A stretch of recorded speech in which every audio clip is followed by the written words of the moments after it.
Hi hello ಆತ್ಮೀಯ ಹೇ ಸೀತಾರಾಮ್ ವೀಕ್ಷಕರೇ, ನಾನು ನಿಮ್ಮವ ಎಮ್ಮ ಇವತ್ತು ಮಲ್ಲಪ್ಪ ಜೋತವರು ತಮಗೆ ಇವತ್ತಿನ ಪ್ರಮುಖ ಸುದ್ದಿಗಳಿಗಾಗಿ ಆಹ್ವಾನಿಸ್ತಾ ಇದ್ದೇನೆ. ತಾವು ನೋಡಬೇಕು, ನೋಡೋದ್ರ ಜೊತೆಗೆ ನಿಮ್ಮ ಅಭಿಪ್ರಾಯ ಮಾಡಿಸ್ತಾ ಇರಬೇಕು.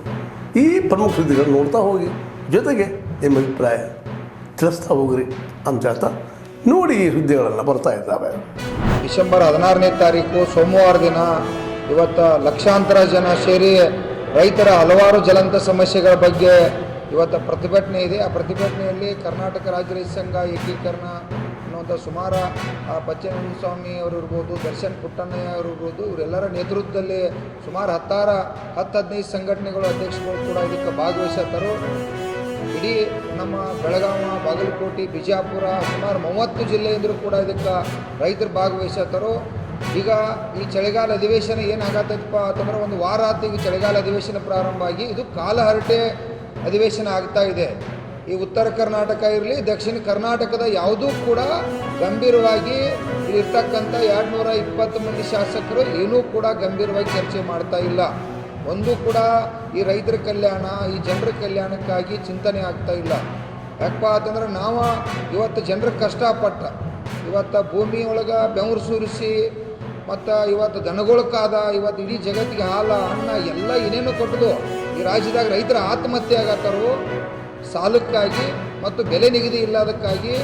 ಇವೆಲ್ಲ ಹಲವಾರು ವಿಚಾರಗಳ ಬದಲು ಗಂಭೀರವಾಗಿ ಈ ಅಧಿವೇಶನದಲ್ಲಿ ಚರ್ಚೆ ಆಗಬೇಕಾಗಿತ್ತು. ಒಂದು ವಾರ ಆದರೂ ಕೂಡ ಈ ರಾಜ್ಯದಲ್ಲಿ ಇರ್ತಕ್ಕಂಥ 220 ಮಂದಿ ಶಾಸಕರು ಅತಿ ತಾಳ್ಮೆಯಿಂದ ತಮ್ಮದೇ ಏನೋ ಒಂದು ಟೈಮ್ ಪಾಸಕ್ಕೆ ಇವತ್ತು ಅಧಿವೇಶನ ನಡೆಸುವಂಥದ್ದಾಗ್ತೈತಿ.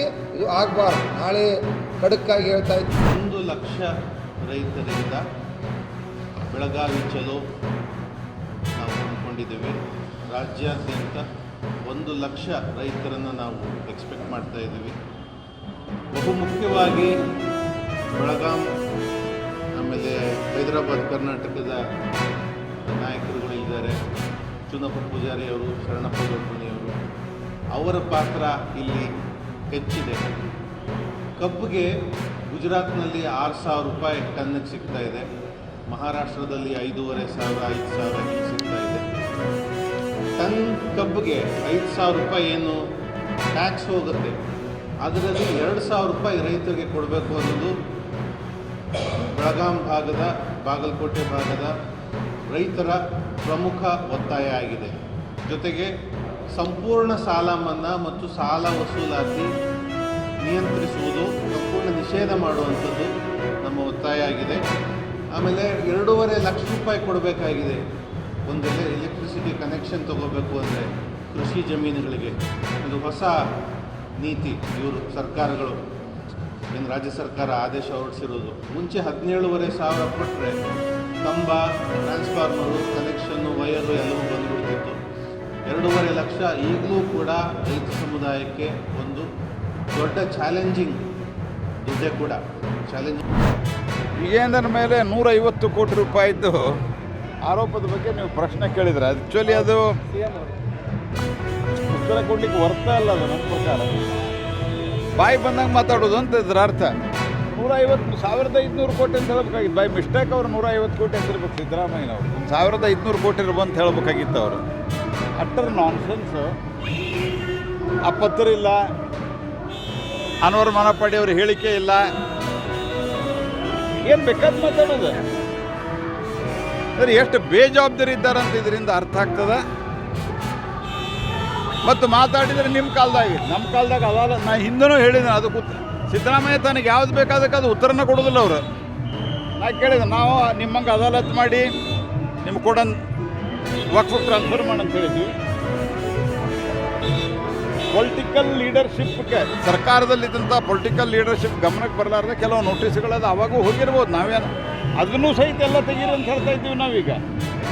ಅಕಸ್ಮಾತ್ ನಮಗೇನಾದರೂ ನಾವು ಹೇಳಿ ಅಂದರೆ ನಮ್ಮವರು, ನಾವಂದ್ರೆ ನಾವಂತೂ ರಾಜ್ಯ ಸರ್ಕಾರದಾಗ ಯಾವತ್ತೂ ಇಲ್ಲ, ನಾವು ಒಪ್ಪುದೂ ಇಲ್ಲ. ಅಕಸ್ಮಾತಾಗಿ ಮಾಡಿದ್ರು ಸಹಿತ ನೀವು ಅದನ್ನೂ ತೆಗೀರಿ. ನಾವೇನಾದರೂ ನಮ್ಮ ಪಾರ್ಟಿಯವರು, ನಮ್ಮ ಮಂತ್ರಿಗಳು ಅದರದ್ದು ಏನಾದರೂ ಇನ್ವಾಲ್ವ್ಮೆಂಟ್ ಇದ್ದಿದ್ರೆ ಅವ್ರ್ಯಾಕೆ ತೆಗಿ ಅಂತ ಹೇಳ್ತಾ ಇದ್ರು. ಎಲ್ಲ ವಿತ್ಡ್ರಾ ಮಾಡಿರಿ ಅಂತ ಹೇಳ್ತಾ ಇದ್ದೀವಿ ನಾವು. ಇದು ತುಷ್ಟೀಕರಣದ ಪರಾಕಾಷ್ಠೆ. ಆದಷ್ಟು ಶೀಘ್ರದಲ್ಲಿ ನಾವು ಈ ವಕ್ಫದ ಕಾನೂನನ್ನು ತಿದ್ದುಪಡಿ ಮಾಡಿ ಎಲ್ಲ ಜನರಿಗೆ ನ್ಯಾಯ ಒದಗಿಸುವಂಥ ಕೆಲಸವನ್ನು ಮಾಡ್ತೀವಿ ಗೊತ್ತಿಲ್ಲ. ಕಾಂಗ್ರೆಸ್ನವರೇ ನನಗೆ ಆಫರ್ ಮಾಡಿದ್ರು ವರದಿ ಕೊಡ ಅಂತೇಳಿ ಅವರೇ ನನಗೆ ಆಫರ್ ಮಾಡಿದ್ದು ನಿಜ. ಎಲ್ಲವೂ ಕೂಡ ಕಾಂಗ್ರೆಸ್ನವ್ರು ಬುಡಕ್ಕೆ ಬರ್ತಂತ ಅನ್ವರ್ ಮನಪಡಿ ಹೇಳ್ತಾರೆ. ಅಲ್ಲಲ್ಲ, ಅನ್ವರ್ ಮಾನಪ್ಪಾಡಿ ಅವರು ವಿಜೇಂದ್ರ ನಮ್ಮ ಮನೆಗೆ ಬಂದಿದ್ರ ಅಂತ ಅನ್ವರ್ ಮಾನಪ್ಪಾಡಿ ಅವರು ಹೇಳಿಲ್ಲ. ಫಸ್ಟ್ ಯಾರಂತ ಗೊತ್ತೇ ಇಲ್ಲ. 16 to 19 years boys and girls final call. 16 to 19 years boys. Suresh Hegde मित्राजी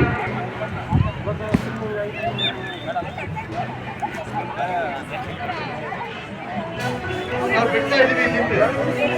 ಜಲ್ದಿ ಬಂದು ರಿಪೋರ್ಟ್ ಮಾಡ್ಕೊಡ್ರಿ.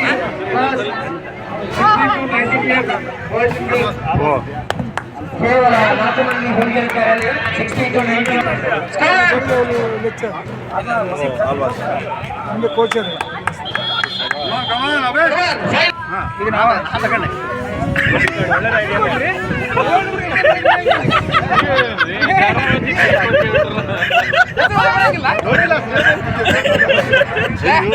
ಅಪ್ಪಿತಪ್ಪಿ ಕೊಟ್ಟೆ ಬಿಟ್ರೆ ಬಾಟ ಮಾತು ನಿಮ್ಗೆ ಎಷ್ಟು ಶೀಲ್ಡ್ ಸಿಕ್ಕಿದೆ? ಎಷ್ಟು